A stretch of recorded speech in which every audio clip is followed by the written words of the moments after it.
So I will now make it open, and please introduce yourself when you ask question, and indicate. It will be good that if you can indicate whom you are targeting the question to.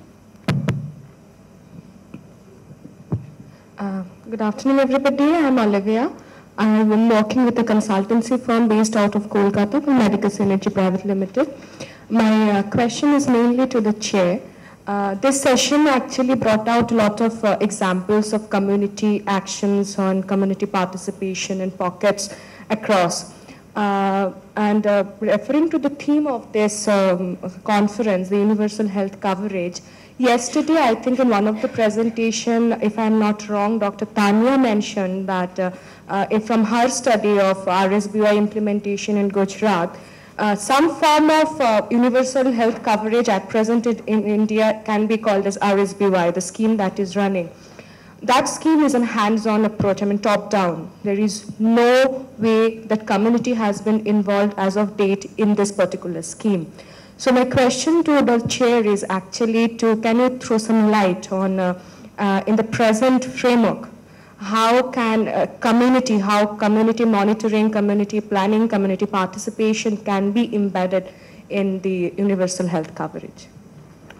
Well, the advantage of being a chair is that he can always, forward the question to other participants. So I will probably forward to Sundari to answer the question. My comments I'll give in the last.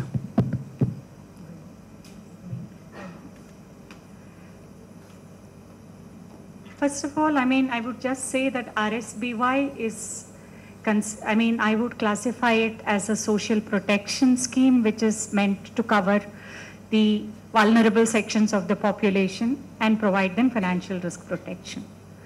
And yes, maybe many of the design limitations that people have been talking about is the consequence of not having, feed inputs from the community about what it is, that they need. Having said that, I also want to make an aside here that we've been talking community for a very long time in this session. And I think it would have been useful if we had also said all communities are heterogeneous. They have been very marked, divides by caste, by, religion and so on, especially caste. And we cannot at all talk community here and community needs without mentioning the caste divide. So RSBY needs may be different if we take those divisions into consideration as well, So. I will get back to you in my final comments.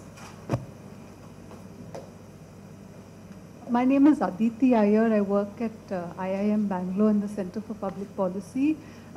Taking off from your last comment, Sundari, yes, of course, the question of heterogeneity struck me all along that, that was the underlying theme. And yet there were a number of questions that came to mind because of that. So the question I have for Shyam is this. To what extent did your tool or your methodology for capturing people's experiences and expectations from PHCs take into account different perceptions within the community or perceptions by different groups within the community? And how do you envisage, what kind of process do you envisage for negotiating these differences? Will they be negotiated? Or how will they be accommodated? So that's the question for you. The question for you, Devki, is this about scale and differences. If there are micro differences and village level differences, what are the mechanisms within the Methanin program that allow for responses that are relevant to local realities while keeping the overall framework of the program intact? I mean, is there flexibility? What are the mechanisms and structures that allow for these responses? Just a minute. Let's see. Is it related to this question? We are not really looking at different groups of people at all. We are basically looking only at selected village health and sanitation committees and their representatives. So, and it's also designed in an angle in which they can directly go and do the responsibility, which is, to plan and to monitor. So we are not taking into, because these communities themselves are not, really functional. So this is the first step for us. Yes, it's working. Is this working? Okay. So to answer your question, Aditi, there are a number of, I think, mechanisms that enable that flexibility and diversity to take place at the local level. And had I more time, I would have explained them. But just to give you an example of them, I think one of the first things that I would like to say is that SHRC started off, in our understanding of it, with the assumption that it would not be the same everywhere. So they decided, that was sort of a premise from the get-go.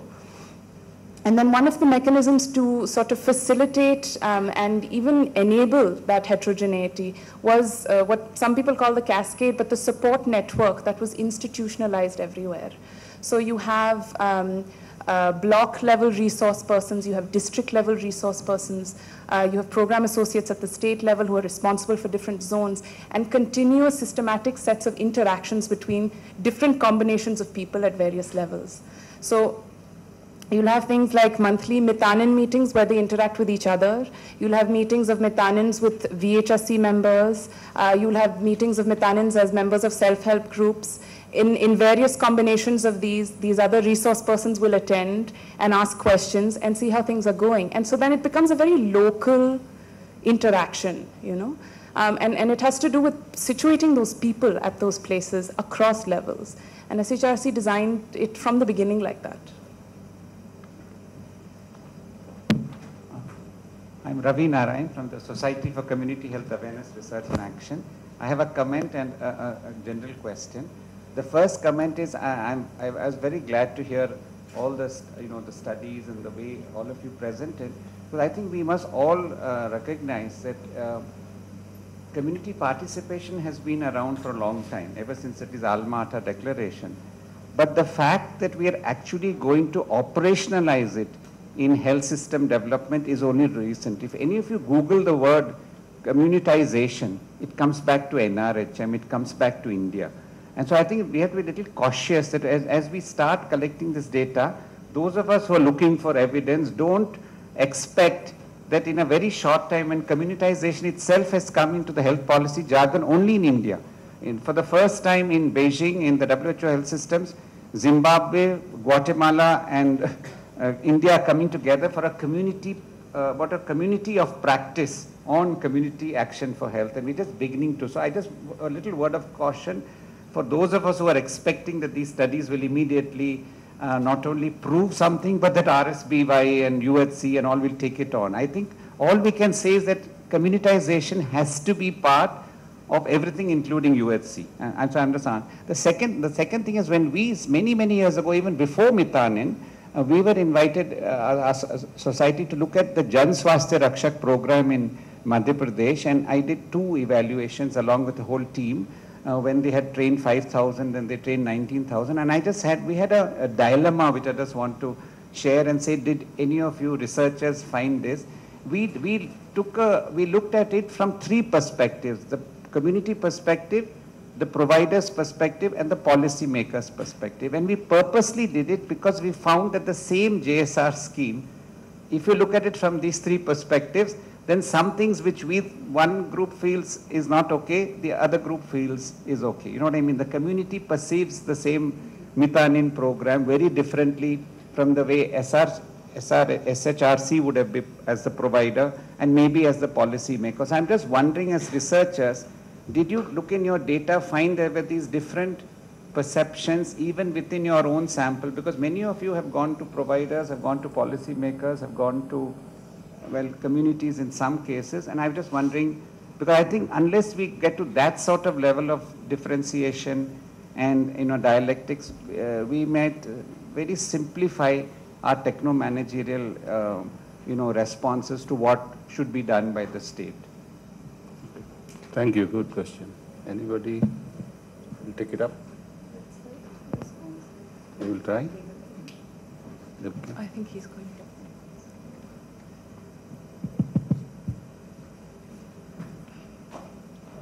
Yes, sir. In fact, here just in continuation to what actually you have mentioned here, what we have come also across in the field while interacting with the community is that one advantage for me was that being a person from Manipur itself, which was one of the states for the study, and having an understanding of my own culture, tradition, practices. So many times what happens is that we expect that, okay, fine, through some sorts of incentivization, like yes, community participation can be brought about. But then with that actually what our system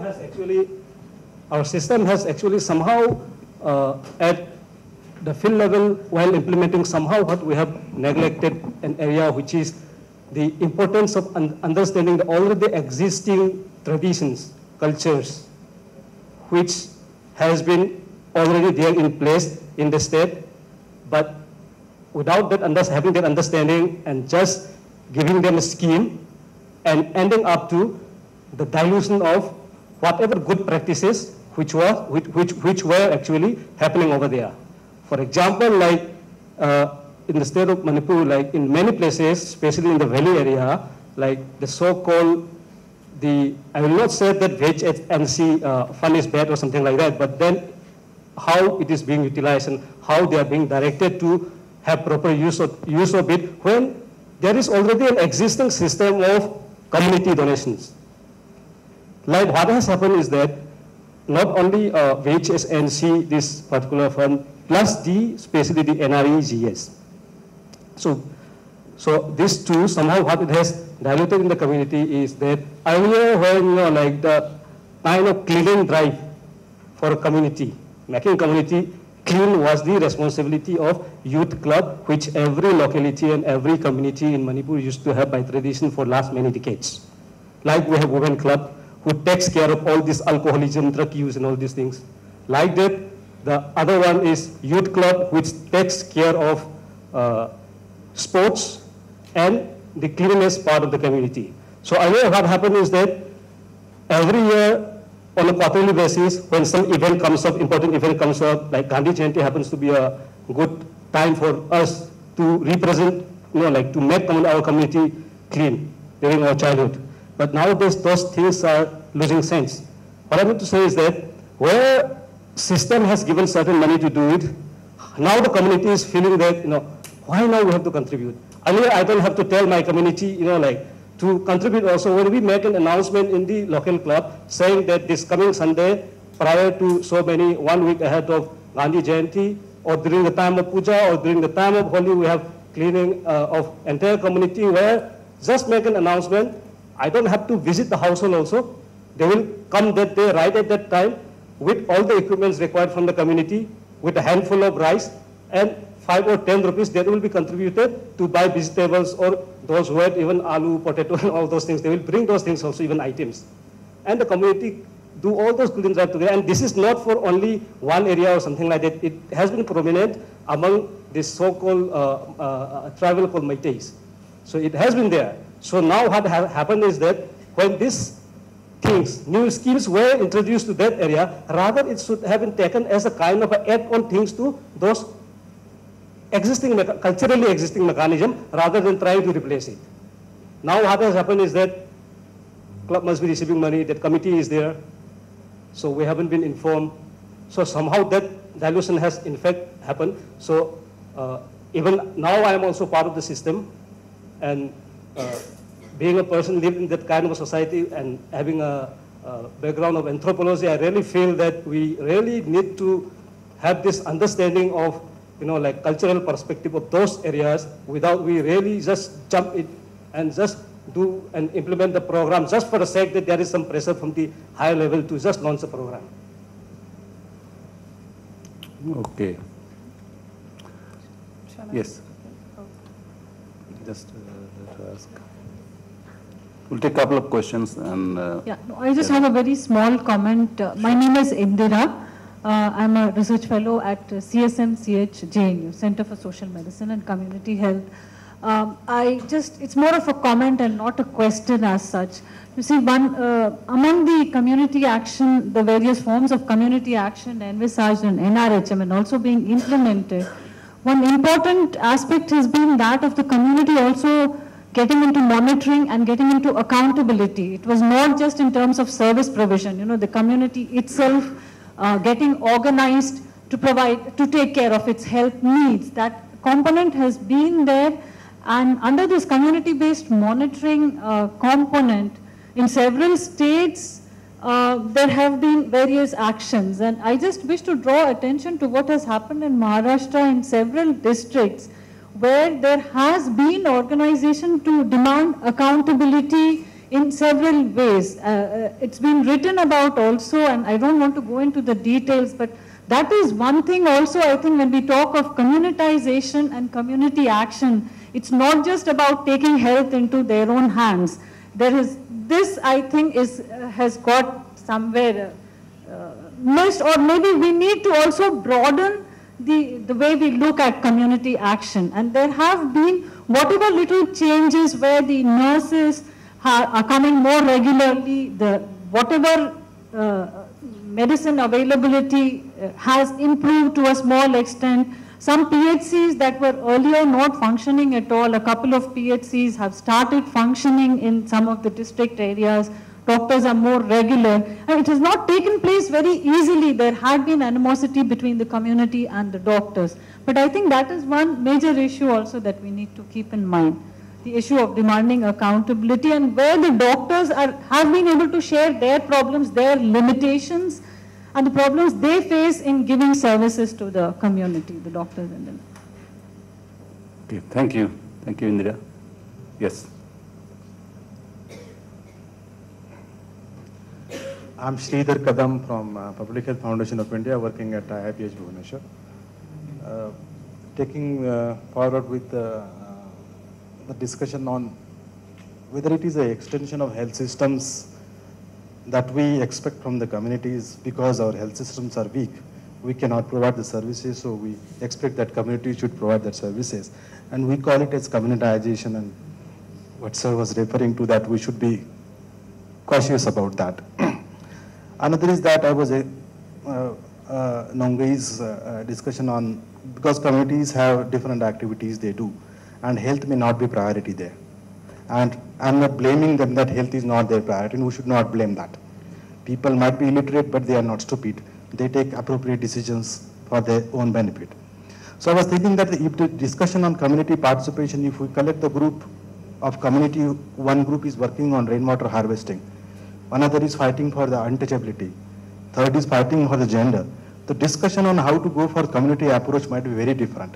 But you might have the experiences at the field level when the communities react and respond very differently when they are working on these aspects. Somebody is working on rainwater harvesting, somebody on untouchability, somebody on gender issues. So how these communities, can we learn the integrating the activities of the community and just not focus on the health and these are the pills and eat pills and be well. So how can we integrate, or are there any approaches, better experiences of working on different aspects of the community participation? That is my question. Anybody can ask. Thank you. Yes, sure. Please, Sundar.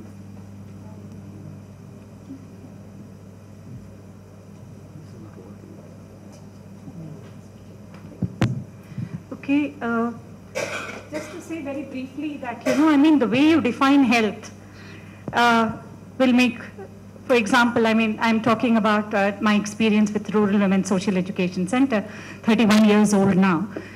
Women, Dalit women, organized, but when they started working on health issues, it was not medicines. It was wages, it was water, it was also availability of health services, but it was untouchability, it was everything. Because health, in many settings, I don't think we have to go and tell them there are social determinants of health. I think many of them know that when they are hungry, they are not healthy. And when there is discrimination, they are not healthy. So I haven't seen, at least in my limited experience, that there is in one community people are working in different groups and unwilling to talk to each other. Because one is working on rainwater harvesting and another on gender. Actually, youth groups, women's groups, and other groups, everybody works together on particular issues. Maybe there are other models, I don't know.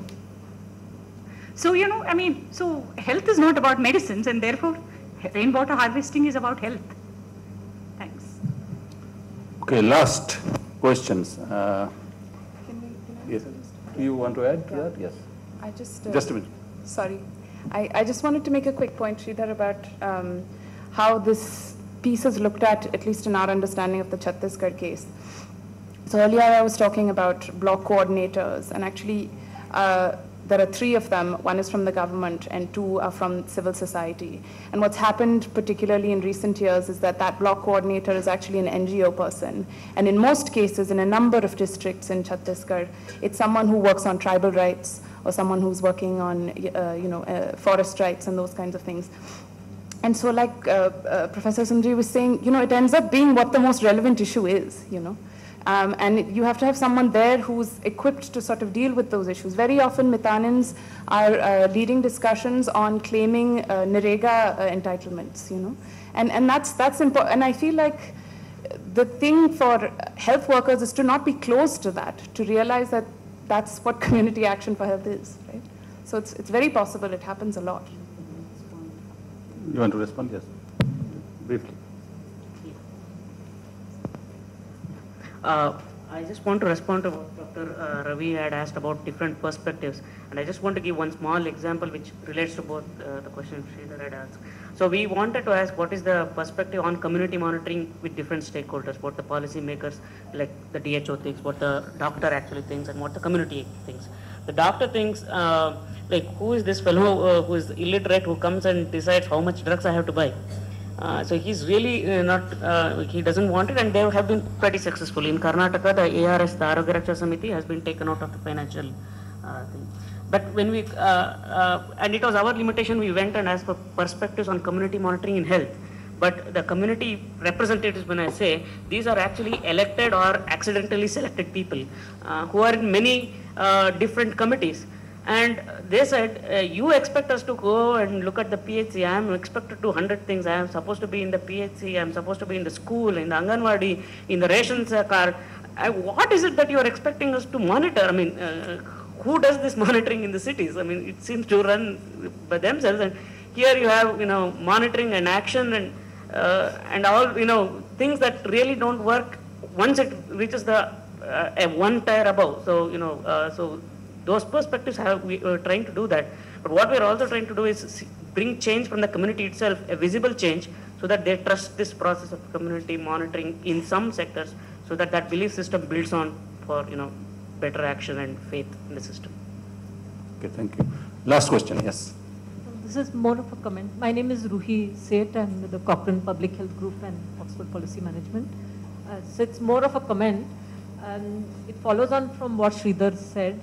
And listening to the discussions now about involving the community and the discussions in earlier sections about public-private partnerships, it appears to me that the underlying issues are quite similar. In both cases, to make up for the weaknesses of the state system, this other partner is being sort of brought in, either the community to help out, or the private partner to add to what is there. But the key thing is that for those partnerships to work, you really need to have an existing, well-working, functioning, smooth, administrative, corruption-free state system itself in the first place. And these sort of involvements of the community and the private partner can only come in as additions to smoothen the system better. They cannot come in as substitutions when the main core thing is not working. So for example, with regard to involving the mothers, while that is all very good, I don't think, again, it's good to put the onus on an individual to take on the responsibility of what the state should really be doing. Thank you. Thank you. I just will summarize, in a very few words. I think that what Professor Sundari started, excellent start to set the stage. And what she was saying that there is, on the one hand, there is one shining instruments of so-called USC, which looks, all of us feel good about it. But under the surface, there may be dreadful inequity, especially when you disaggregate the data with respect to gender. And not only gender, but also other issues. There are exclusion, etc. So the apparent progress anyway may mask the inequity issues there. So there is a caution note here. And on the basis of that, and the later on, the other presenters actually excellently presented several examples, interventions they gave, and that how these inequity can be addressed, how entitlements, the word used by Sham, I like it, entitlement can be really established among the marginalized people. And for example, Sham told about the entitlements of consequent non-participation of communities. And that is against the HLAG report which said that the constructive community participation, I don't know what does it mean, but against that, findings is that basically non-participation of community. Similarly, there is realist evaluation, all those, and then I liked Tage, the mother as household provider, health provider, and household health production, which reminded me the Grossman model of household health production kind of thing. And then finally topped by Mungbai on that BSSNC. Overall, I think they tried and they covered many areas. There are several areas which came up and several areas which still unexplored, and I'm sure that other groups are also discussing that. For example, the whole issue of defining community, the dissecting community, and holy grail of community, how does it look? And there are many instances where there are elite captures, there are community divisions, etc. And that leads to a devil's advocate kind of question. Is there any study on unintended consequences of communitization, which basically looks at that how communitization created more divisions? And Professor Sundari says that yes, there are studies. And there should be these kinds of studies which may address Ravi's concern there. There are also, one issue is actually didn't really get focused, is the community's control over resources, and especially financial resources. Probably one presentation on community financing models could have been filling this gap. But otherwise, the community's resources as oversight role, and probably it has been raised in the questions. So overall, thank you, all of you, and thank my presenters with excellent presentations. And we close here, and that's it. Thank you.